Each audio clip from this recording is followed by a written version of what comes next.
Welcome everybody to the Sweatshop Podcast, the one-stop shop for talking shop. We are back. It is me, your host, Sweats, and my co-host, the Maestro. What's good? Hey, what's happening? What's happening? I think I clicked the wrong button Yeah. here. Wait a minute. Hey! Hey, we back. Here we go. Hi! Boop, boop, boop, Here we boop, go. boop, boop, boop. Sorry. We're It's been a doing the minute. thing. It's been a minute. I'm clicking all the wrong No, buttons. it's all good, Clicking all the man. wrong buttons, baby. We had some traveling doing it. We've been traveling, we've been making moves, been doing all these things. I was in Nashville, you were in Vegas. Lots of stuff been happening, man. Talk to me. How was your trip? I mean, listen, the trip itself. I mean, so when you told me about Vegas, you said 3 days is good. Yeah. And I was there for 5. Yeah. And I agree. 3 days is 3 days is good. 3 days is good. Like, because I mean, it's not that I didn't like get tired of it, you know. No, I was like, that. It was just like the thing that really bothered me about it. There were so many good things about it because like we went and saw a couple shows. We saw like Penn and Teller. We saw two. Okay. We saw the Michael Jackson Cirque show, which was like phenomenal. Yeah. Like the shows were phenomenal. We didn't have a bad meal in the place. I mean, each like we like treated ourselves like nice dinners too, but like you know, none of those meals were bad, but they were expensive. Of course. But the thing that got me the most, besides the 115-degree temperatures outside, fucking hot. Yeah, it was just ridiculous. Like I felt like a roast chicken when I was outside. Like I just felt like you might as well just put me on the spit roast, spin me around. Like that was it. Yeah. But like the fact that like I just wanted like a bottle of water. You know what I mean? Like I just wanted like a bottle of water, like something simple. And that shit was like $10. I'm not in a stadium. You know what I mean? Right. Like I just like I think I went because like it was like I was like outside for like maybe all of 15 minutes and I was parched. And I'm like, all right, I'm gonna get a Gatorade and I'm gonna get a water. And that shit was close to $25. Holy shit. I'm like, come on now. Like really? Really? Wow.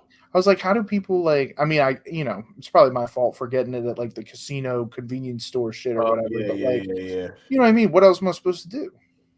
It's just like, that was annoying where it was like, if I wanted something simple like that, it was like egregiously expensive. Right. You know, so like the nickel and diming on everything like that. Sure. That got old after a while. But there were a lot of cool things to do, a lot of cool things to see, even if you're not into gambling. Because I actually did not gamble that much overall. I feel like it's a place where yes, you can gamble, but you don't have to. Like I barely gambled. I was there both times. I barely. Like the thing is, like, you know, if you live in a place where you know gambling is legal like that, and they have casinos and stuff, it's no different. Right. Like it's really no different. Like you go to Atlantic City, you go to whatever casinos in your hometown or some shit like that. Like it's the same.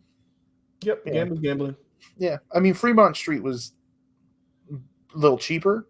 Yeah. You know, if you went to Fremont Street and gambled, that was a little cheaper. Definitely. It was also cool seeing all the sports book places. Like now they got like those like little theaters almost where you could just sit, like if you place a bet, you could just sit there and watch sports on like all these multiple screens. Like that was ridiculous too. Yeah. I was like, it was pretty cool. I mean, overall it was a good place. Am I like, you know, do I need to spend longer than like a weekend there ever again? Probably not. Yeah. But I did get to do a lot of stuff that Did you go to that piano bar? Huh? Did you go to the piano bar?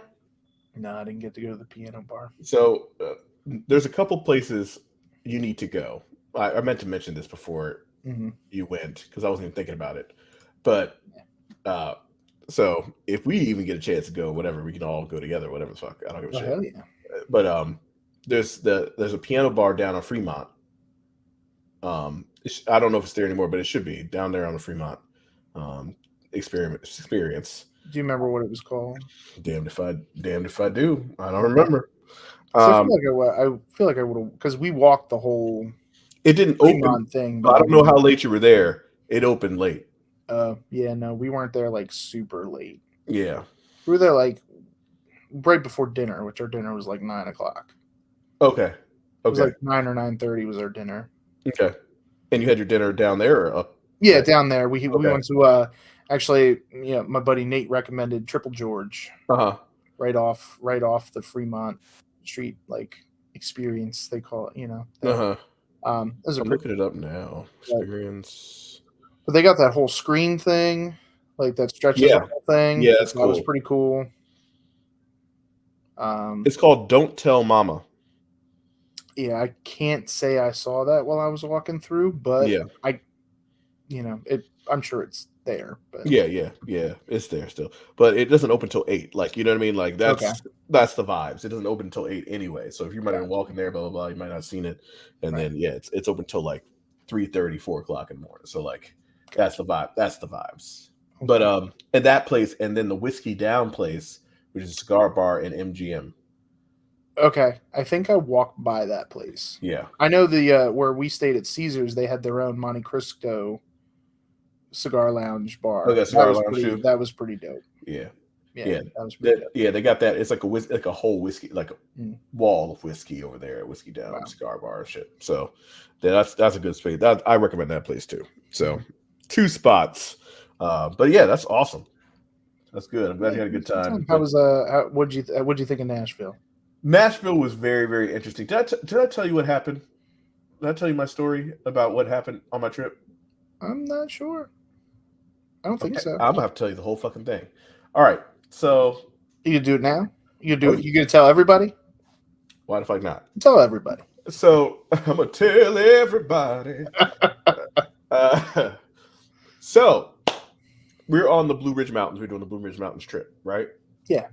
Everything is wonderful, right? We're having a good old time. Me and Erica rolled down. We left on a Friday, so it's all Friday. We're doing all the things. Blah, blah, blah. Found some cool spots. This place called like Floyd, Virginia. I'm in the middle of nowhere. Okay, so I'm in Floyd, Virginia. Every Friday, they have like all these like bands just come out and perform. Okay. Like all over the place, like boop, boop, boop, boop, boop, like kids, adults, and there's all folk country. So you didn't even get to Nashville yet? No, not nearly. No. We're not even near that because I don't get to Nashville until Monday. Okay. Right. So this is the beginning of our trip. Like we're doing all this shit. We're country bands and folk and all types of shit. Right. Mm-hmm. They got all these little bands and shit. It's a cool little spot. Mm-hmm. In the middle of nowhere. Right. Like this. That's where we at. Okay. So, got a good spot. It was like all over the place with it. I mean, it's very interesting. It had this little place that they recommended. We went into like a bar, like dog. It's called Dog something. I can't remember what it's called. Dog. It had dog in the name. But they were playing hip hop in there. Like they had a DJ in there. They were playing hip hop in that motherfucker. So we were there for a little bit. That was pretty dope. All right. After that, we driving to the hotel because it's about the end of our day. So we're driving to a hotel to stay at this little Quality Inn, about 40 minutes out. Okay. 5 minutes into that ride, I hit a deer. What? Yeah. 5 minutes into that ride to the Quality Inn, I hit a deer. No, was this your car? My car. Hit a deer. Fucking rocked that deer. That deer the convert. The convert. Oh. Got converted into. Do you have the roof down? Yeah, top down, everything. Yeah. So I'm not riding that fast. Okay. Okay. So I'm not riding that fast. No, I was going like about. It was on a back road, in the middle of nowhere. So I was going maybe like 40 miles per hour. Okay. Maybe right down the hill, like a stretch of highway or anything. Oh like no. Okay. But this dude, this motherfucker came out of literal nowhere. Like it just popped and ran the fuck out, and I hit like this how slow it was going. It hit the left. It hit the driver's side. It's coming from the right. Okay. It hit the left of my driver's side. So it hit the driver's side. So it came all the way across. Basically all the way across because it was just like pew, and I wasn't going that fast, right? So it just jumped literally out. So it hit the headlight on that side and all that shit, shattered that plastic shit up like a motherfucker. Yeah. Fucked my shit, fucked the whole left side of my shit up a little bit. That motherfucker flew. And I pulled off on the side of this into this driveway, right? So I pulled off because it was the closest thing I could, just pull off. It's still like a road, right? Yeah. So I pull off on that bitch. I'm like, fuck, god damn. everybody fine. No, everybody's gonna go all. Everybody good. Like, you know what I mean? Well, that's what I was thinking. I was like, because if you hit a deer and that shit like pops up over your hood and shit, like hits the windshield, like you got no fucking hood on that thing. It fucking flops right on your face. Yeah, facts. Really fucking deer ass on your face. Legit. Like that. Like he would have all fucked up. We would have fucked up all types of shit. Yeah, like that's like, oh. Yeah. But that motherfucker like flew off into a ditch. I pull off to the side. I'm like, God damn. I look at the thing. I look at the thing. I said, oh shit, you fucked up my shit. Damn. Mm-hmm. So I'm in the middle of nowhere. Ain't no reception. None of this shit is happening. So I called. I'm calling 911. Let these motherfuckers know I hit this goddamn shit. Bring a motherfucker out here so I can get. I need to get Geico involved. Like, you know what I mean? I got to do all the shit. Right? You got to do all that. So I'm taking all the pictures of the deer and the fucking, my front and all this shit. Make sure they know. So the cop comes and all this shit. Cop doesn't come for 40 minutes. In the meantime, this is where I'm at. Okay. And the tractor comes, like a big ass tractor comes through. And of course, I'm parked in this motherfucker's driveway. I'm parked in this motherfucker's driveway. I'm in the middle of nowhere, right? There ain't no black people in sight. I'm the only motherfucker. I just, like, as soon as you said that, I'm like, oh no. I'm the only chocolate motherfucker here, right? Yeah. So he comes over, he sees me. I get out of my car. I'm like, he sees me in the driveway. I said, I hit a deer. I told him I hit a deer. I'm just parked here till the cops come and I'm gonna be on my way, right? That's what I say. He's like, no worries, man. Like, no worries. It's like, that sucks that you hit a deer. Like, all good, right? It's all good. Everything is good. Let me know if you need anything, blah, blah, blah. Super, super nice. So my wife is behind me, not too far behind me. So she's coming. She's on the way. So, like, she'll just pull around you when she gets here. I said, I appreciate that. Yada, yada. And then the wife comes. She sees me. And I'm like, yeah, hit the deer. Your husband said it was all good. It's like, yeah, no problems. Oh, that's terrible. Blah, blah, blah. Yeah. And then she leaves. And then another person comes. I guess it's so funny because it's like, I'm in the middle of nowhere. But everybody, the whole family coming at this time. Everybody who's driving down that road lives at that fucking house. Lives at this house. Exactly. So the motherfucker, I was like, God damn it. But I had to explain. Everybody was cool about it. Everybody's super, super cool. Mm-hmm. Then the cop comes. Way later than I wanted him to. Like, I just wanted to to get here fucking way earlier. But everybody's at fucking Floyd having a whole party with all these, country, right, all the music, yeah. Everybody off, right? No drama over there. But so the guy comes. I said, yeah, hit a deer. He just gives me the the little claim slip or whatever the fuck, and puts that shit in, sends me on my way. So I drive over. And you were still able to drive your car after that? Barely. So the wheel well was hitting the tire. Everything else mechanically was good, but the wheel was hitting the tire. Yeah, that's not good. When I turned it, but when it was straight, you were fine. It was fine, right? Okay. So any type of like bumping shit. So I put on my flashers, and I just went slow as fuck, right? Like to get to where we needed to go, which was another 40 minutes. Like I said, we were not close. Yeah. So we make it. We make it there. To the quality end, thank God. I'm just kind of pissed off, dejected at this point, right? Because I'm just like, God damn.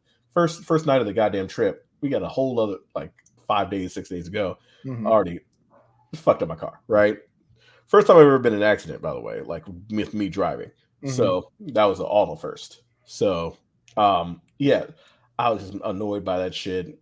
We tried to look at collision centers to see, like I said, if they can bang this shit out off the wheel well, I think I might be able to drive this bitch. That's what I was thinking. Like, what I mean? I might be able to drive this motherfucker because everything else is all right. Yeah. Everything else is drivable. You just had that one headlight that would be. Yeah, that's just not there. But yeah, it is what it is. So I was like, maybe they can bang that shit out. But there's nothing open on Saturday and Sunday around this fucking place called Hillsville, Virginia. That's where the fuck we're staying. So in Hillsville, Virginia, nothing is open. I go to Hillsville. We stay there, all this shit. Next morning, I said, I'm going to deal with this shit in the morning. So in the morning, I said, let's see if we can find a rental place nearby, right? So they have a rental place nearby. They have an Enterprise in Hillsville, but it isn't open until fucking Monday. The next closest one is 30 minutes away in fucking like north, nowhere near where we're headed, like some other fucking place. So I was like, well, fuck. well, let's see if I can get an Uber over this motherfucker and shit, right? So I'm looking at Uber and Lyft, trying to call that bitch. Out in the middle of nowhere. There ain't no Ubers, there ain't no Lyfts. They got one fucking taxi driver, and I went over to the lady. Only reason I know this because the lady's like, "Oh, there's one taxi," but she works sometimes. She's a sometimes work. She's like when she feels like it, right? That's where we're at right now, right? So I'm like, oh fuck, okay. And I was like, well, no Ubers, no Lyfts coming. I need to get to this place before 12, right? And you're hoping that taxi lady is not at the Floyd concert. Yeah. She's nowhere near where the fuck we at, where we need to be. And I said, okay. But I was just saying, okay, well, thank you very much, blah blah blah. And then the lady at the desk was like, I get off my shift at 11. I can take you. And I said, get the fuck out of here. Really? Well, it's like, yeah, I can take you over there. That's nice. It's super nice, right? Because if she did not do that, the trip was fucked. Like essentially, right? You still might be there. We still be exactly right. Facts. She takes us. I give her $100 because I was like, that's fair. Like if you did not do this, we'd be totally fucked, right? Because there's no place to take her. So I give her $100. She's super grateful. We go to the place. Her Enterprise in I can't remember what the fuck it was. First black person I saw in about 24 hours at the front desk. I said, good. All right. Thank you. Yes. First black person I saw in legit 24 hours. It was right there. I was very grateful of this man. He was super nice. He gave us, I just rented a standard, blah, blah, blah, whatever the fuck, right? Until Monday. I said, I need, because I'm going to go back and see if I get a collision place to look at my car, blah, blah, blah on Monday. So he said, okay, all the shit. So he gives me a super nice, it's like a premium shit he gives me. Give me some premium shit. You didn't give me no standard, give me some premium shit, super nice, blah, blah, blah. Upgraded me. So we went on our trip, went on the rest of the trip, blah, blah, blah. Down the Blue Ridge Mountains and stuff. And then we got all the way to Asheville. We went down to Asheville. Okay. And that was the last of our trip. That was on Sunday, right? That was on that portion. We were going to go from Asheville to Nashville, right? Mm-hmm. That's where we were going to go, Asheville to Nashville. But we had to go from Asheville all the way back up to Hillsville, which is 2.5 hours away. So I had to drive up 2.5 hours, take my car, hearing all the grinding and shit, over to this collision place that's right by. The dude comes out. We get there a little early. He sees me out the car. He sees me, all the shit. I'm like, hey man, I hit a deer. I just want to take a look at my car and see what can be done with it. Blah blah blah. I don't know if you could. I think it can. It's drive. I drove it here. I think it's drivable. I just think it needs to be banged out. Or that wheel is getting touched on that shit. He's like, all right, let's see what we can do. Bring that shit over here. So I backed it on in. Him and his I guess his son or whatever. They were banging that shit out, grind all the shit, boom, boom, boom, boom, get all the shit done. And it gets it to a point. It's like, can I just test drive this quick? So I'm like, all right. So I ride around in it, vroom, vroom. Felt pretty good. I felt it was a little bit of grind, but it wasn't that much. It was only when I turned a specific way, right? Type of shit. Wasn't that bad. And on a highway, it's not gonna happen. Right. So I do all this shit. I said, thank you very much. How much do I owe you? And he was like, don't worry about it. What? He said, don't worry about it. I said, no, for real. How much? It was like, no, don't worry about it. Be safe. But I was like, I'm telling you, when I'm talking about the nicest white people I've ever met in my life, in these country ass town, I'm not sick of this country ass town. These white people are super nice. And I'm surprised they didn't even they just charge you nothing for it. No, I'm just talking about everybody was above and beyond nice. It's not just being nice. It's just above and beyond nice. Yeah. Well, it's how unfortunate your situation was. Right. You couldn't have gotten unluckier, and then all of a sudden, it's the best case scenario of the worst possible scenario. Exactly. So I'm like, oh, fucking, this is crazy. So I'm like, okay, let's drive back to the Enterprise. And as I was driving, I said, you know what? I don't know if I feel super comfortable driving 5 hours to Nashville and then 10 hours back home with this car that's kind of fucked, right? I said, you know what? I'm just gonna go ahead and re-up my rental and just rent that shit, and I'll just drive the shit 4.5 hours back home. Right? You know what I mean? That was my mentality. Mm-hmm. Right? So that's what we did. We rented that shit. I said, is there any place I can park my car? Right? That won't get towed. Dude, the Enterprise like, you can just park it right back here in the back of my lot. You're good. For 4 days, he let me park that shit in the back of his lot. Huh. Like, that's crazy. Like, seriously. But we got to Nashville. Nashville was great. Like, I enjoyed Nashville a lot. A lot of cool places. I think my favorite area was what's that place called? Some alley. Yeah, see, I don't remember the specific. It's where it's like all the jazz and blues clubs are. Oh yeah, okay.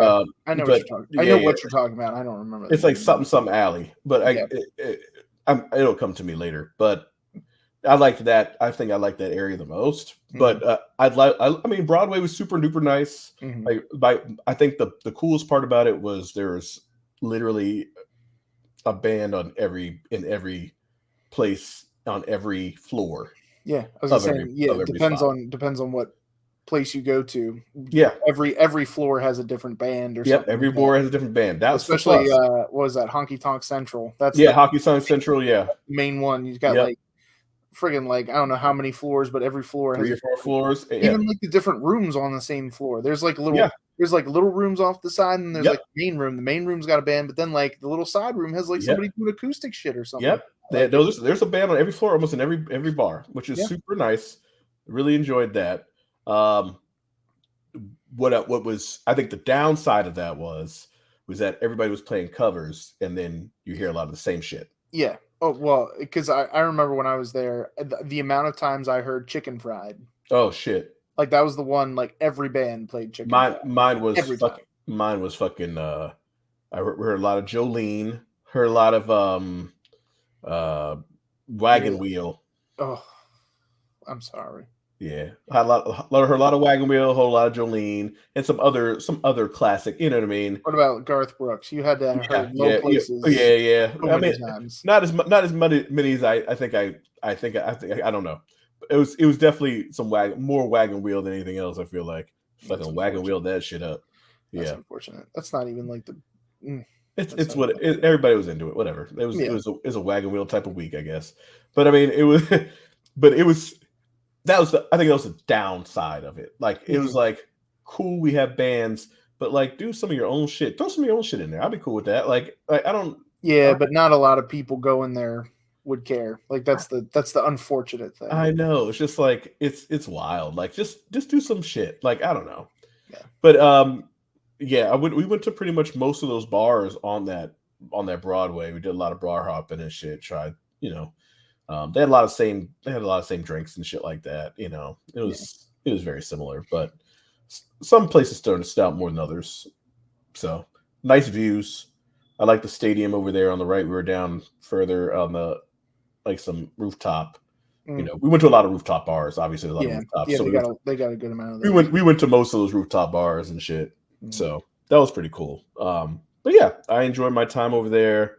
I liked that little alley with the jazz. We went to that fancy jazz place over there. They had a good time.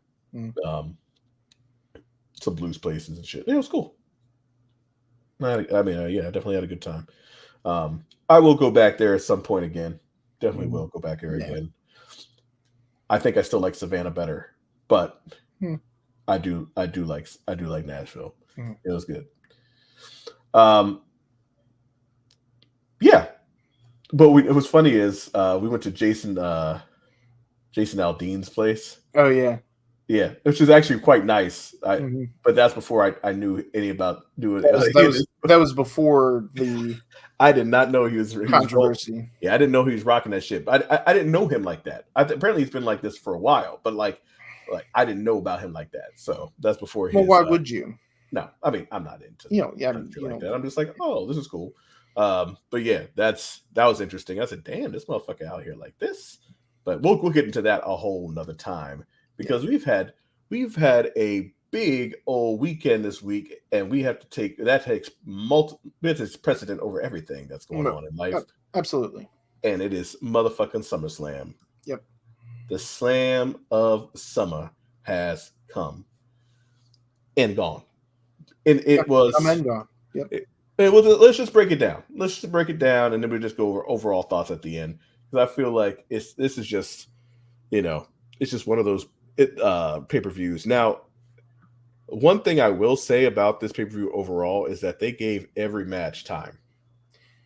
Yes, that was my thoughts too, because I was like, this card doesn't look huge for what they consider probably their second biggest show all year. Right. And so I was like, they're definitely going to give these matches time. Every match got 20 minutes. Yeah. Which is crazy. You rarely see that anymore from WWE, at least. Now, was that all a good thing? I don't know. I don't know either. Some of it needed the time. Yeah, some of it definitely needed the time. Some of it did not. Yeah, some of it did not. I know, because that's kind of like what AEW does. They put those matches and they give most of those matches a bunch of times. But I also used to like when, like the old school WWF pay-per-views where they'd have 14 or 15 matches, but then at least 5 of them were probably 5 minutes, 5 to 8 minutes. You know what I mean? Right. You just get a little taste. You don't need some of them don't need 20 minutes, and we'll get into which ones did and did not. But I thought it was very interesting. It was definitely a little change of pace here for what you'd normally see from a WWE show in that regard. Definitely. So let's get started with the first match, Logan Paul and Ricochet. Which this surprised me that this opened. It only surprised me until because I watched the Jake Paul fight the night instead of watching SummerSlam, and he was there. He came, so I already knew why that was first, because he was there for his brother's shit. Oh, was it close or was it not close? No, he got a private jet. He was in that shit was in what was it, Dallas or some shit? I don't know what the fuck it was. Yeah, that was in Dallas. Yeah, so he had that match, went from Detroit to potentially Dallas, Texas. Yep, that's where he went. Holy shit. Yep, sure did. Well, fair enough. That makes sense. That's why. It also wasn't a wrong choice for an opener either. Absolutely not. Absolutely not. I thought they're gonna put Seth on again first. That's what I thought too. I totally thought Seth and Finn was gonna open the whole thing. I thought they were gonna do it again. I thought so. Man. I thought that was exactly what was going to happen. But that's super nice of them to let him go to be first. Yeah. To let him go see his brother fight. But man, besides, if I could get a little nitpicky with Logan Paul in some of his shit, but I won't, because this motherfucker's been in 3 fucking matches. Well, that's what I'm saying. You can start to get nitpicky now because he's a little bit more of a regular, but at the same time, you have to remember this dude hasn't been wrestling for years and years and years, and taken all this tons of training. Obviously he's had training, but he's just literally doing most of this off of a little bit of training and most of his athletic ability. Yeah, and he's very athletic. But also he has the knack for wrestling too, because you can have athletic ability, and that doesn't necessarily translate to being a sports entertainer in this regard. And I feel like he has those nuances too of there were times where he would egg on the crowd and shit like that, and those kind of things. But then he also had the athleticism to back it up, when he did that buckshot lariat type deal, but out to the outside of the ring. Yeah, I thought he broke his leg when he did it, but I was like, what's happening? Yeah, he's got some talent in this shit, man. He really does. He's got some true talent in this shit. It is impressive because every match he's been in has been really fucking good. So I mean, and I know they practice this shit a lot, but it's still really fucking good. And two, this one also gave when they did that double Spanish fly. Yeah, that was insane. Yeah, I was like, what? Right. Excuse me? Because they did it. They landed on their feet basically. Yeah, and then they fucking did it again. I'm like, stop it! This is just ridiculous. Yeah. Like, I know this is just like Ricochet being like, okay, cool, I get to show off with this guy. Right. And like that's the thing too, is like I feel like this was the test to see if Ricochet could kind of hang on his own, and if they're going to, because you know how sometimes there's like guys that come in and they're like, before Ricochet came in, he was one of like the top indie wrestlers around the world, and he was having these matches with Ospreay and all that other kind of shit, New Japan, whatever. And then like he's gotten to WWE and like, yeah, I think he won the Intercontinental Championship once. Yeah, I think he might have won the United States Championship once. He hasn't done like a whole heck of a lot as far as like making noise in like the main event scene. Right. They put him in the Money in the Bank and he does his flip stuff, but like overall, he's literally just been floating in that mid card. Yeah, he's been Kofi Kingston. Yeah, pretty much. He's been Kofi. Pretty much, yeah. So I think this was like the chance to give him to see if he could be that sort of top star in that regard. And like, I still don't know, because like his promo skills are like, listening to most of those promos he had leading up to it with Logan Paul, like Logan Paul wiped the floor with him on the mic, as far as that's concerned, which like, that's not the greatest look. It's not the greatest look, since you've been in this business for way longer than this dude. Yeah. And I know he does talking for a living. I know he does a YouTube shit for a living. It's different live. It's different on that. Yeah. Look, I mean, Ricochet has never been a good talker, man. No. It's just that is the one thing that his and you need that to break through. You know what I mean? You need that to break through that. No, he's not Kalisto. He's not Kalisto bad. Well, no. No, there's not many that are. No, Kalisto is the worst I've ever seen. But he and I think Apollo Crews are in this same kind of class where like those dudes could be main event guys, but whatever it is, like connecting, like even with this stuff, like, having this time, Logan Paul, whatever he was talking about it, like it's still like, I feel like he doesn't connect with the audience on that extra level. Where's his edge? I think he's just missing like an edge. Cool. Yes. I mean, like, I don't know. I mean, that's why, like, I feel like as much as I enjoy a lot of these guys in WWE, I feel like he just might be a better AEW guy. He's an AEW guy. And I feel like that's kind of what WWE was like putting him in this spot for, is like, okay, Logan Paul wants to have some crazy athletic shit to happen. Ricochet's a good guy to do this with, but can they really steal the show, or can they really like put on this high caliber match? And I think they delivered to a degree. They did. They definitely did. Was it like a showstopper or a show stealer? No. But it was still a good match. Like, I still thought it was definitely an above average match. Absolutely. But like, I think this was kind of like, I feel like this might be Ricochet's best match, like WWE wise. Right. That Ospreay shit was just crazy, but that was also just like spot fest. Right. After, like, whatever. Like, that was just an athletic exhibition at that point. Right. Which, like, some people love, some people hate, whatever. But like, as far as WWE goes, this might be his best match. And if this is his best match, I'm not sure WWE's for him. I feel like he might have a better chance at like either making more money or making, getting a little more famous at AEW. And I feel like WWE might feel the same way, because if Ricochet's like, yeah, I kind of want more money. Right. And like, I can't imagine Ricochet's doing like LA night numbers. No, which I know we'll get to that shit in a bit. Yeah, sure. But like, they might just be like, you know what, bud, like, go do your thing somewhere else. You know what I mean? Like, that's kind of where I feel like I would. I mean, if I were him at that point, I agree. feel like it might be an amicable, mutual. Did you hear the stat? You hear the stat that they said? This is wild as shit. They said this is Ricochet's second appearance on SummerSlam. Same with Logan Paul. Logan Paul has literally been wrestling for 2 years. Ricochet's been in fucking WWE for like 6 years. I don't what? Like, that's a problem. What are we doing? Why is this happening? And Ricochet's not just like this like random dude either. No. Like, coming in before it, like he was like the picture of indie darling. God. There. No, but I mean, really good match. I mean, it's really showing like Logan Paul has some shit, man. Mm-hmm. I'm interested to see how serious he's taking.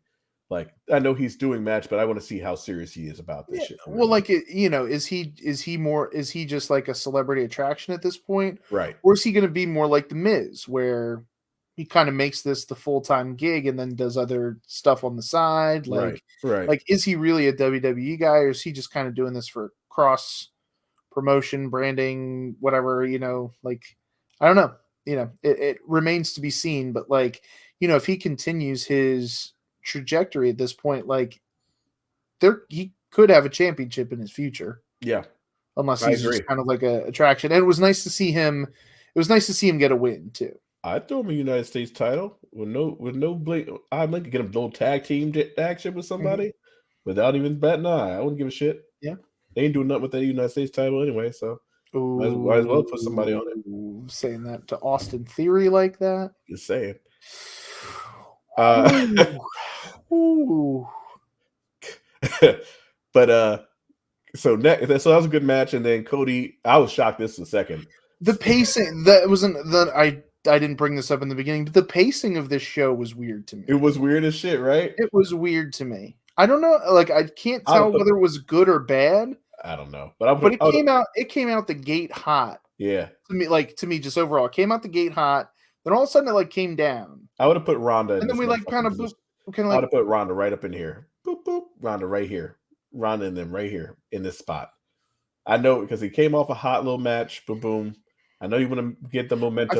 I feel like that would have been too soon. I feel like you might have want to put them closer. This is crazy as hell to put them here, man. Yeah, this is wild. But anyway, this shit comes off to put Cody and Brock second. I was like, seriously?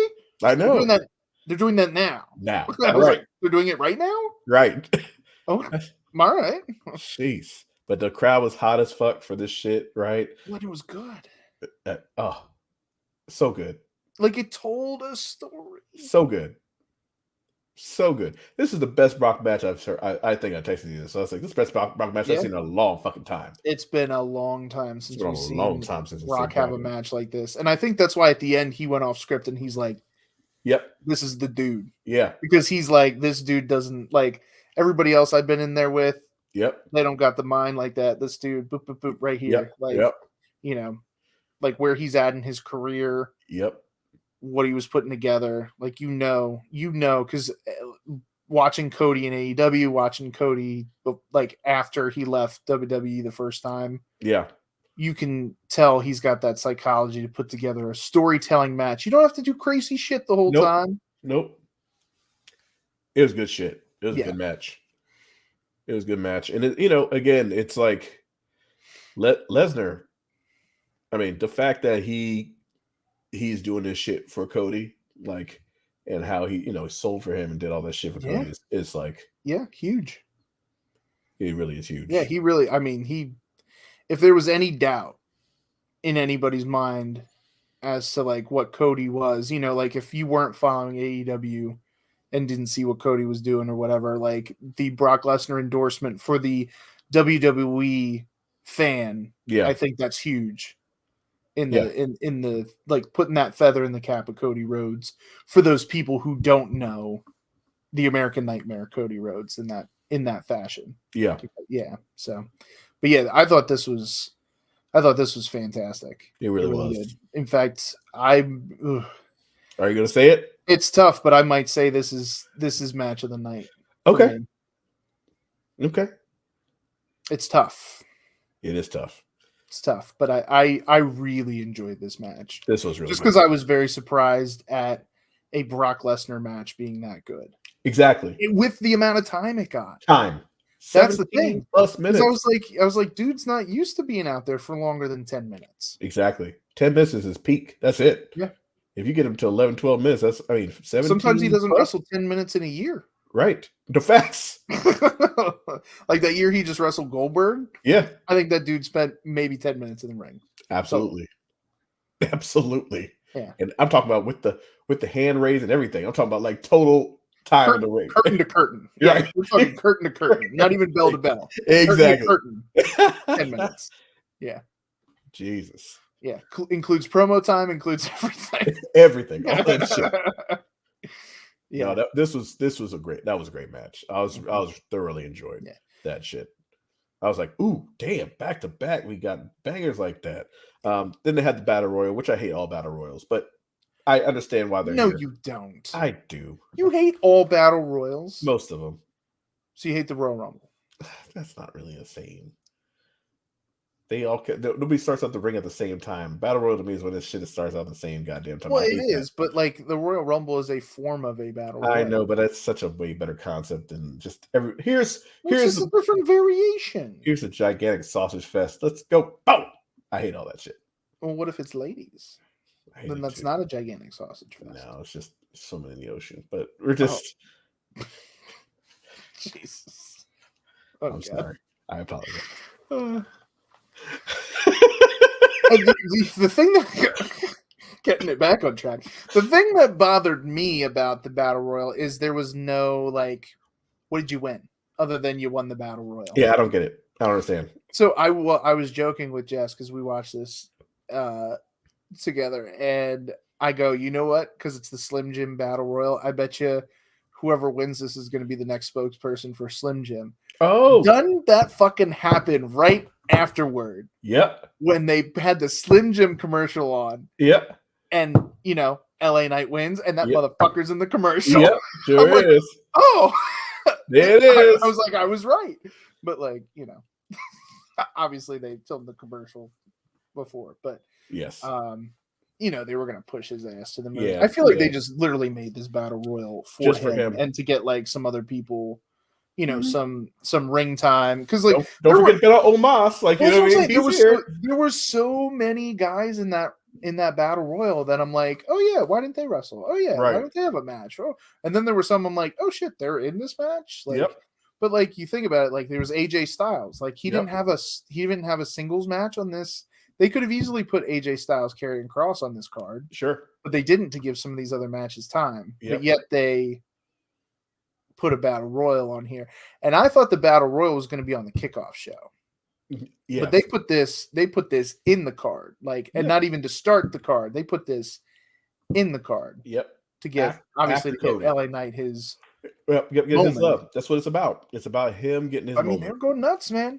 I was just watching SmackDown, the SmackDown from last Friday before SummerSlam. Yeah. And that dude comes out like he is so over to the point that like everybody's cheering. This dude brings the microphone just right up to his face. That shit goes dead quiet. That's crazy as fuck. Dead quiet. That's crazy as fuck. Dead quiet. He's like standing there, dead quiet.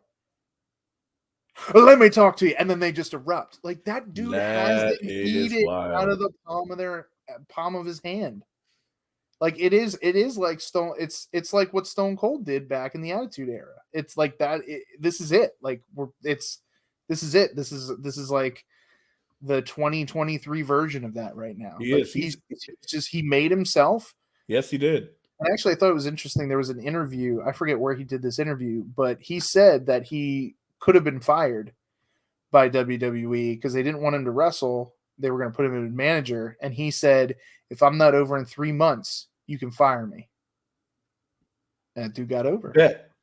Yeah. And he put that bet on himself. He goes, you give me 3 months, and if I'm not over, you fire me. And he took that personally. And look what he's doing. I mean, he's got I think it was something else. There was another graphic where it was like he's got the first, third, fourth, and fifth best selling shirts. That's amazing. Like he has like 4 of the top 5 selling merch items right now. Man. Like, dude is fucking over like Rover. He is. Do it. Like, I mean, just make him the man. You know what I mean? Yeah.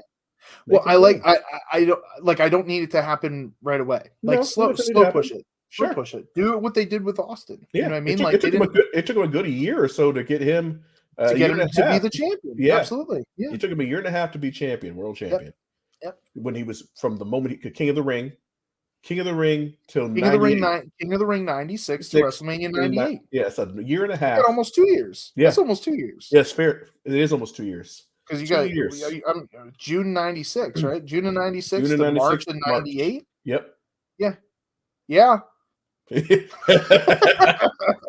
Yeah, he got his shit together. He's like a nice little blend of like The Rock and Stone Cold and shit. Like it's a nice little vibe he got going on. He's got an old school vibe. Now, when I say old school, I'm talking about Attitude Era, old school, not like Bruno Sammartino. No, old school. But I appreciate it. He definitely has that vibe to it, and he can also go too. Like that's the thing too. Like he can also go. Like he's got some impressive moves. He's not like diving all over the place and stuff, but he does some impressive things. That thing where he jumps from the floor of the ring to the top rope. Yeah, that's great. And he's thick. Like that's not an easy thing to do. He about 240, right? So yeah, he's coming up there. Yeah. Well, I mean, I hope they don't fuck it up. So I mean, and I don't think he's not going to fuck it up. Like I don't want them like because remember when like Rusev was forever over. Mm-hmm. And then they just did not capitalize one bit, and it wasn't that, and he was never less over. He was still over. They just never did anything with him. So right. I mean, it is so people just were kind of like, what's the use at this point? Right.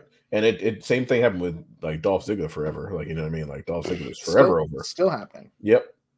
And he's still like, yeah. I mean, you know what I mean? It's just he was over for a long time, but he just was never given the shit. So but I think they're more keen to that. Yeah, I think they stuff. are. Are they going to give it all right away? No, but I think they're going to find ways to drag you along for it, and then they'll eventually take the belt from Seth. Man, Seth doesn't need that motherfucker. He doesn't. You don't need that. He really doesn't. He doesn't.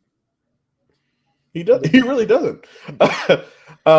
But what he's done with that belt for others. Yes, I agree. Which I think we're going to get into. We'll get to that in a little bit. Yes. Too, but. So Shayna and Ronda come up next. Now, here's my issue with this. First of all, where it is on the card, like I did not like this because you had your Lesnar and Cody. Everybody's hot for that shit. Now they're hot as fuck for LA Knight winning this shit. So now they're burnt the fuck out. Then you give them this shit, and they're dead fucking silent. This was the let up. I know, but I wish it would have came number 2. I wish it was number 2 on the card. But then what do you put, like, realistically, looking at this card, what else do you put after LA Knight winning, just in general? After LA Knight?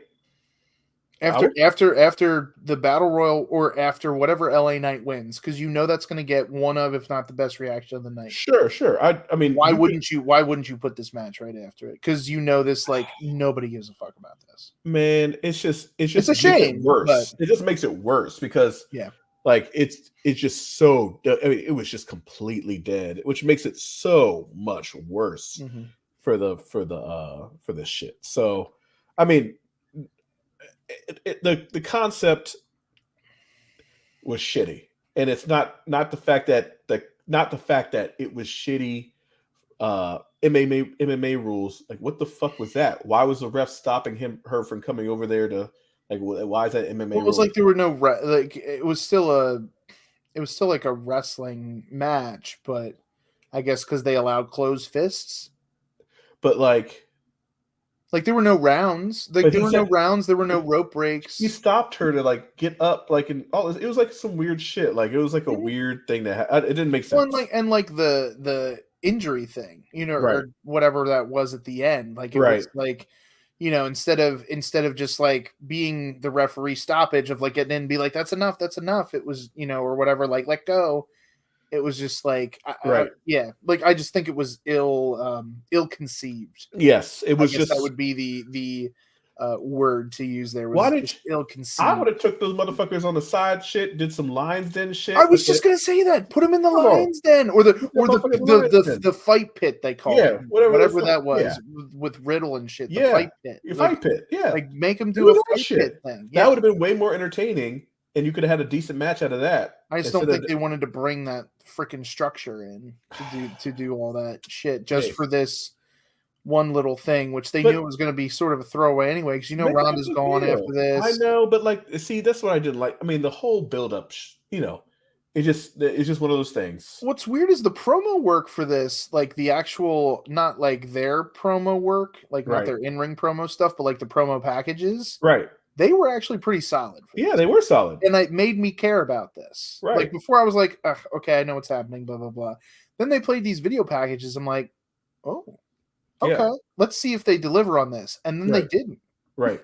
And then they just didn't deliver on it. Like it just was like they needed some structure to make it seem like something that was more of a big deal than what they made. Like literally the only MMA vibe I got from it was when the referee was like, "Be safe, blah blah," do the little ref spiel in the beginning. I'm like, oh shoot, maybe they actually might do this. And you saw them use the closed fist. They had the gloves and everything. Yeah. I mean, shout out to my boy Mayday, but I feel like CFU has had way better combat fights, MMA rule style things than that was. Like that. Yeah, that wasn't ideal. This was a whole ill-conceived thing. CFU, if you want to see something like that, that's good shit. CFU right there. Combat Fights Unlimited. Check that out. There you go. That's perfect. Yeah, I mean, that was a letdown for me, just in general.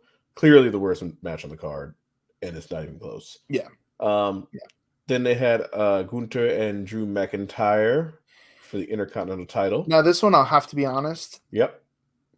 I did not pay as much attention to as I should have. Interesting. I thought this was a really good match. I did not get to go back and watch it to accurately say. Now, I will say this. It's so interesting how the crowd is, and just for my sake, if you listen to the crowd, okay, hot as fuck for the first match, hot as fuck for the second match, hot as fuck for the third match, the Battle Royal, especially at the end. Yep. Then dead, then a little more lively, but not as strong as you would think for a match like this. And that's why like I think I got taken out of it, because I would have thought, because I think with their pacing, they would have thought, okay, the same thing. Right. Here's the pacing. Everybody's at a high. Okay, we dip down a little bit with Ronda, Shayna, but then we come right back. Right. And that's what I feel like everybody thought. And I don't know if it's necessarily the competitor's fault. It's not. I think it's just a good match. Like the pacing. I think it was just the pacing. Right. If you put that match, I mean, even say put that match before the Battle Royal. Right. You're probably getting better reactions than you did putting it after Ronda and Shayna. Now they did get hot at the end. Like, I mean, the match they got into the match later, probably the last 4 or 5 minutes they were into it, the crowd. But like it was just interesting, and it was a shorter match of all the other matches. But it was hard hitting also. So, that's the give and take of that. You got the hard hitting, lots of smacking, lots of lots of that shit going on. Which is what you expect from especially these two guys doing a more European style, kind of deal like that. But yeah, I just didn't think, and I think that's why I just, for whatever reason, didn't give as much attention to this one as I would have normally done, just because I think the crowd was kind of out of it. Yeah. And they didn't get into it as much as probably they should have. And so that was kind of like why, you put this at a different place in the card. Could this have been match of the night? Right. I don't know. You know what I mean? Like, I feel like it could have had that potential for sure. Yeah. But I just think the pacing of it kind of killed it in that way. Like even let's say flip-flop it with the next match that happens. Well, let's get into that, because this I think between that and the Cody match, this was an excellent. That's what I was that's where I was between. I was between this match and the Cody Brock match, but I can't discount the fact that Brock Lesnar was even in that consideration. 100%. 100%. Because like these two, when they wrestled last pay-per-view, this was a great match. Yep. This was better. And this was better. This was better, and it didn't have as much of the bullshit in it until way later. Way later. Yeah. And that only just added to it. Yep. You know what I mean? Like, they did all of this great work in the ring without that extra fluffery stuff. Because like that's why I wouldn't like, not that the main event was a bad match either. Right. But to me, I feel like they had too much. They just keep going back to the well with too much of that extra stuff because there's all those extra players involved. Right. Whereas you could have easily brought for this Seth Rollins Finn Balor match, you could have easily brought Damian Priest into the equation way earlier. Yeah. And use that to like manipulate things in the match, but they didn't. Right. They let them go for a majority of this match, just the two of them. Yep. And they had you believing pretty much that Finn Balor had this. Yeah, this one. Yeah. And then it was just at the end with the last like couple minutes that they threw some of that Judgment Day stuff in there. Yep, you know what I mean? Like you expected the Judgment Day to play a huger part in this. Yeah. And they really didn't. Nope. They did not. Which I thought was it's a testament to those two guys of Finn Balor and Seth. But you heard the crowd. I mean, the crowd was like kind of 50-50. They were 50-50. And I wanted Finn to win. So, I mean, I thought he was going to. I thought they were going to pull the trigger on it. I thought they were too. And then they pulled those swerves. I just thought it was just very well. It was very well planned, very well thought out. The whole like layout of the match. I thought it was fantastic. And they just add a layer, and again, add the layer to the Priest and the Judgment Day and Balor, even though, obviously Priest wasn't trying to fuck him up, but like Balor's gonna think. But Damian's face at the end. Yep. That facial expression. I love the face. It was fantastic. Because he was like, come on, bro. Come on. I gave it to you. I gave it to you. Yeah. I tried to help you before, and you didn't want it, and now you want it, and then you didn't handle it. Yeah. I said, I gave you the shit. I distracted the ref, and you still got fucked. Yeah. Like, that's what made... come on, bro. That's what he lit in his face. Yeah. Like, wrestlers everywhere, take that masterclass lesson right there. Yeah. The facial expressions tell all. Tells everything. Yeah. That's how you get people to buy into this shit. Like, that facial expression said everything you need to know going forward. You don't even have to watch Raw, but I'm sure there's going to be something on Raw. There's got to be something this going week. By the time we're recording this, Raw's not quite over, whatever. But like, like that's all you need to know. That face right there from Damian Priest at the end. But yeah, this was also a great match, and then that kind of kicked people back into gear. Yeah. Man. That was, so that was a crazy ass match, but then I feel bad again. Now you have the women's match. This one I don't feel bad. I feel bad. I don't feel bad. Why? I don't feel bad. Why? You have arguably 3 of the top women here, and they just didn't deliver. It was a good match. It wasn't a great match. I thought this was I mean, obviously Ronda and Shayna were far and away the worst. Yeah. This was the second. I'm trying to figure out, but again, the only thing that made up for it for me was what happened after the actual match. I'm just trying to figure out why it was so disjointed. That's the thing. Like, it was very disjointed. Why? And you would think that because like you pair any of those 2 women together, and they have great matches. Yep. Like Bianca and Asuka had great matches. Charlotte and Asuka had great matches. Yep. Like put any of those 2 together, they have great matches. But for whatever it is, they just putting the 3 of them together, it just didn't work. It didn't work. It just didn't work. It fell short. And I guess I get why they did it, because they didn't necessarily want Asuka to lose like clean, I guess. Right. I don't know, but I just thought, like, and then I really thought the ending of that match with the whole like injury thing, and then she comes back. Like, I get why they did the injury thing, Yeah.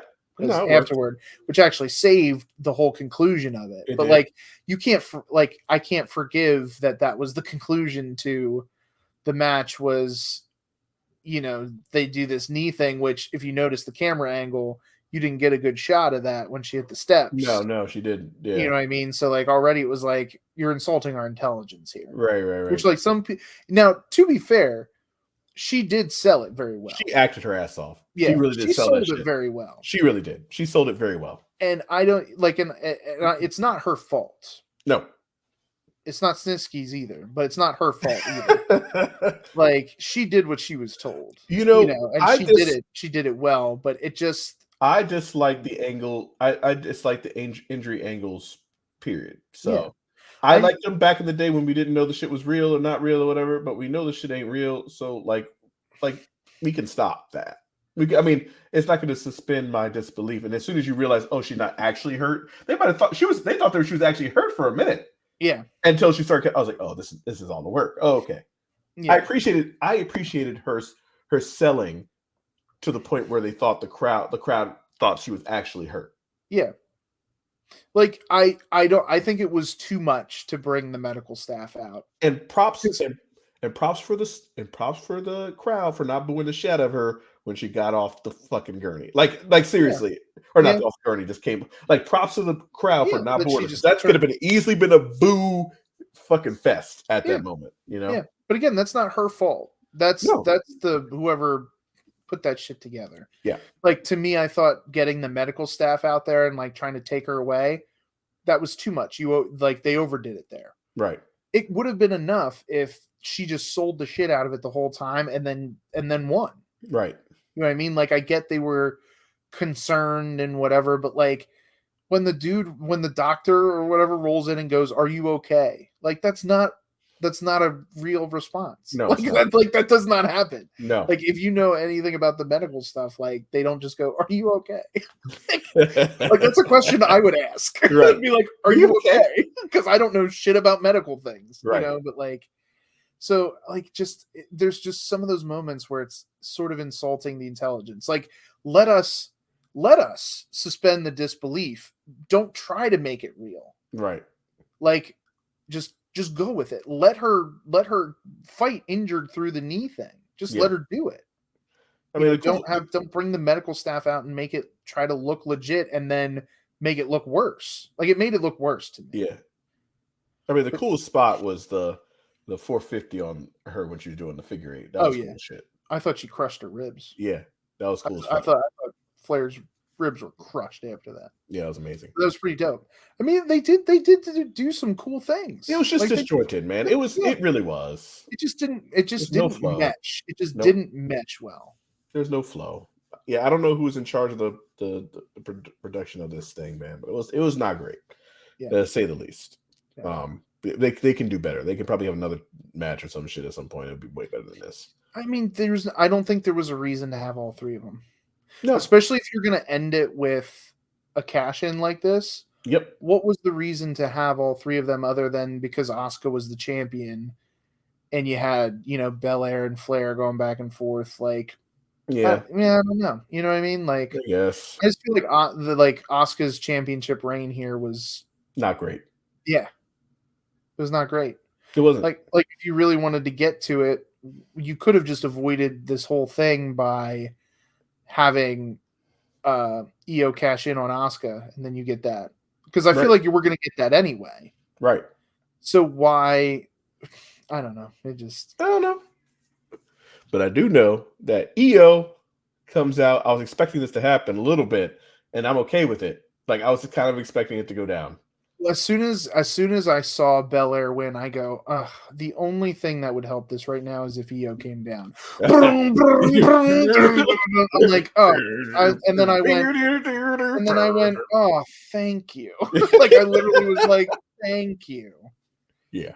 Like again, still can't excuse what happened in the match and how they did that, but I can forgive them. Listen. I won't forget what they did, but I will forgive them for giving this cash in here. Like that was on point. I don't know what's going on. I don't know what's happening right now. But what I do know is that Bayley was looking good coming out there with Io Sky. Shh, don't say anything. She's doing damage control. Yeah. But my God, I was like, damn, Bayley, you out here looking good. goodness gracious. But yeah, but Io came in, did her little splishy splash, came down, and so did whatchamacallit came out, Dakota Kai. That was nice. She came out, celebrated, and everything. That was nice. What I was hoping was a little bit of an evolution moment, though. Because like if it was like Triple H and give her the like Io was like Randy Orton or Batista, and and then all of a sudden just kick her and like be like, I'm coming for that now, because she got the championship. We'll probably see it at some point, but it would have been cool if it happened right there. Yeah, like that would have been an extra layer. I feel like the audience would have been like, whoa. And it was wild because all of a sudden I was like, oh shit, it's the main event time, and now it's time for the main. Like I was like, oh shit, it's on now. It's time. But like also when it was, because I was watching it pretty much live. Yeah. It was late as hell. Yeah, I bet it was. Late as hell. I mean, I think the whole thing ended at like 12:15 or like 12:20. Yeah. It was late. Yeah. I was like, oh my goodness. I was like, it's time now. That's exciting. So I mean, I just want to I don't know. This is how I feel about it. We're talking about main event Jey Uso, right? Yeah. This dude main evented fucking SummerSlam. That shit is wild. Like Jey Uso main eventing SummerSlam, and the whole crowd, you got fucking 60,000 people. Oh, when he was doing the thing in the beginning? Yeah, doing the thing. That's why I turned and said that to Jess. I go, imagine 50,000 people just doing this with you, and you're watching that. Like, that's insane. That's insane. Yeah. Yeah. Main event? Jey Uso. Like, I'm just thinking of Jey Uso as nothing, like, as tag team, right? Yep. With his bro. Like, that shit is wild that he's out here like this. Yeah. As a main event. I would never picture him being a main event in the SummerSlam. So it's really cool to see, like, talking about Reigns bringing people up. Like, that shit is wild as shit. Like, honestly. Talking about bringing people up. That's cool shit. Yep. Granted, it's his cousin, but still. I mean, yeah, but it's still, cool. Like, it doesn't matter. Like, okay, it's family, but like, whatever. I feel like Roman would do that for other non-family too. It just happens to work that it's family. It's working out the way it needs to. Yeah. But yeah, so this match was long. Here was my problem with the entire thing. Match was long. Yeah, it was long. I mean, it was a good match. My problem wasn't that it was. My problem wasn't that it was long. My problem is they made a whole big deal out of tribal combat. Right. And I believe part of the tribal combat was that nobody interferes. Yet everybody and their mother interfered. Everybody came through. The whole family interfered. Yep. Literally. Whole family. The whole thing. So like that kind of like you're going against the whole idea. Because then like looking back on it, right? Like looking back through the progression. Yeah. When they laid out, okay, tribal combat. Right. Like what makes tribal combat different than just no holds barred? Correct. Well, it's the fact that like, okay, it's that nobody. Well, it's no one-on-one. Nobody interferes. Like nobody, no outside interference, no nothing like that. But then also that like you can't touch each other or whatever beforehand. So then that's why on that SmackDown, Roman stopped Solo from hitting Jey. Right. Because it was like, we're under tribal combat. We got to respect the ancestors. Then all of a sudden, like the next week, they're doing the same shit and they're like attacking each other and bullshit. Right. And then you get to this match and all of a sudden Solo comes out and starts doing bullshit. Yeah. And then you get the big twist at the end, which, hello. I called that shit like a month ago. You did. I vowed to you. You did. You acknowledged me. I acknowledged you. Me. You texted me right away. You go, you called it. Yeah, I know. I said, God damn. Well, how they set it up. It was very like, it makes sense. It makes sense. It was a way to go. And it was a way to go. It makes sense. And people were shocked by it. And I agree. Like it's still shocking, even though I could see why it happened. Right. But some people just don't understand why. And the reason is because all of the hype is around Jey Uso being groomed as the next tribal chief. Yet Jimmy is a twin. Right. Why not Jimmy? Why is Jimmy not being considered? Why not me? Right. Exactly. Literally. Like the brother's taking all the spotlight when really Jimmy could just do just as well in that shit. You know what I mean? Like he's been He's been taking, like even before, like he's main event Jey Uso. Jimmy Uso wasn't around. Like why? Why is that? Why does nobody considering him main event Jimmy Uso? Right. I think it's like that brotherly jealousy, the sibling rivalry kind of thing. Absolutely. Now, I don't think that Jimmy's necessarily going to align himself with Roman. I don't think it is again, or like Solo again in that bloodline respect. Right. But he's definitely going to be against his brother because he, essentially cost him. No, because if you look at Roman's face, Roman, like, and Roman's really good with his facial expressions. Fantastic. Like Roman was like, "What the fuck?" Yeah, he was like, "Are you serious? For real?" Because Jimmy was the one that kicked Roman's head off to start the whole damn thing. Absolutely.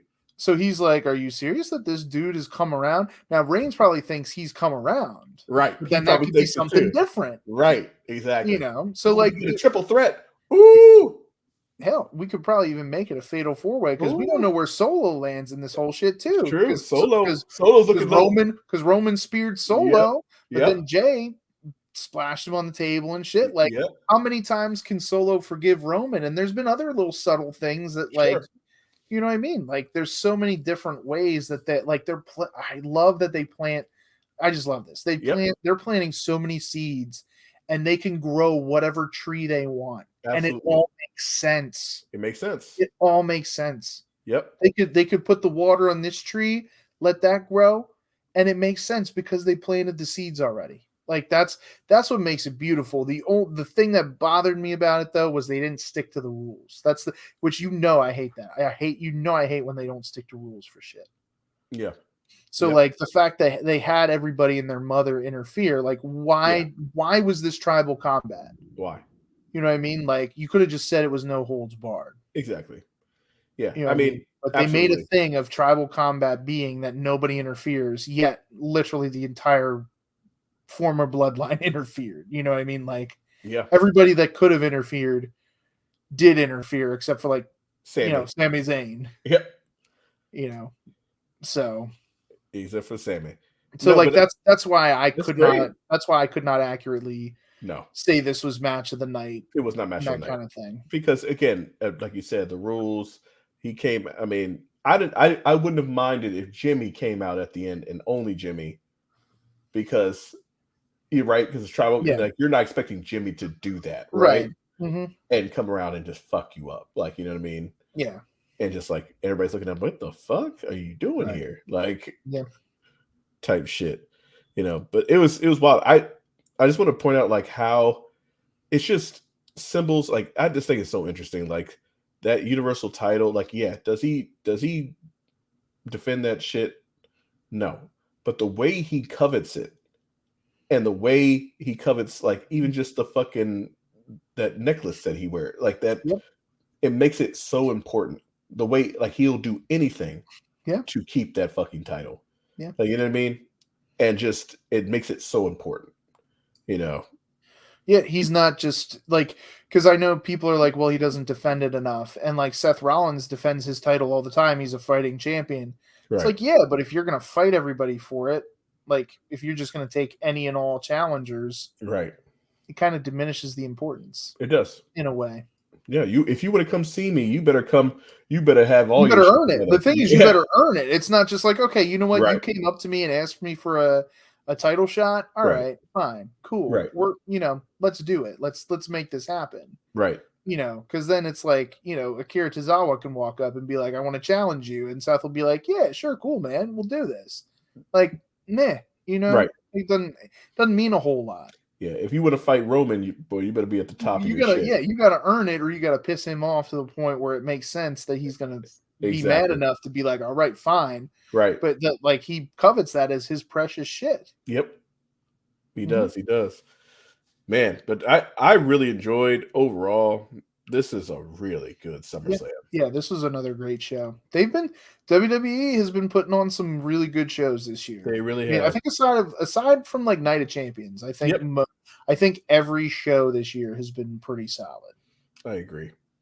Solid shit. Solid stuff. Man. Yeah. It's a quick turnaround to the next one. Labor Day weekend is Payback. Yeah. So it's going to be a quick turnaround. They only have like. Well, this is an early SummerSlam, August 3rd. Oh yeah, it's very early SummerSlam. It's early as hell, man. Mm-hmm. Like, or was it 4th or the 5th or whatever it was? Like, I mean, shit. Yeah, like, the 5th, I think. Yeah. Usually that shit's like 20 something or 18th or something, like mid. Yeah, it's usually like later August. Yeah. But that's I kind of like it here though. I like it here.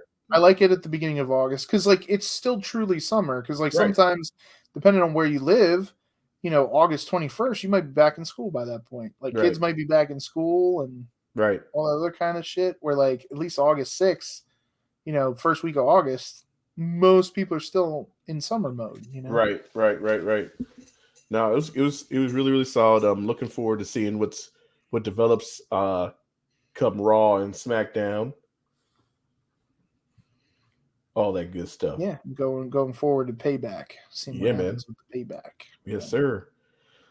Well, damn it. I'm glad we got that review in. We'll discuss other things that have been going on in the world and the state of the universe. I had mentioned prior, like we might delve into this another time, but like I said, I had some stuff on the brain, like Dwight Howard doing some nefarious shit and